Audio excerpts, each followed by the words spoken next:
Good evening, friends. Welcome back to my channel.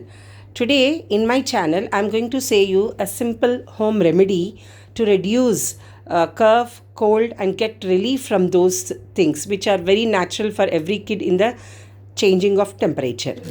इसको करक्काय बोलते हैं हरदर हरदी करुक्काय कड़क इसको थोड़ा a pinch of salt, some water, mix it in a bowl, and now with this karakaya, you have to rub it on this sandal stone.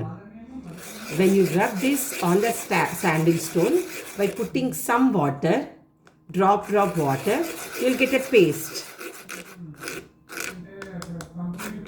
This paste, you have to mix it in the bowl of water where we mix it some salt and some water.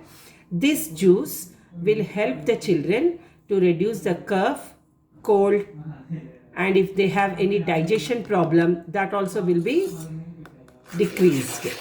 They'll get relief from these all types of incongestions. Thank you.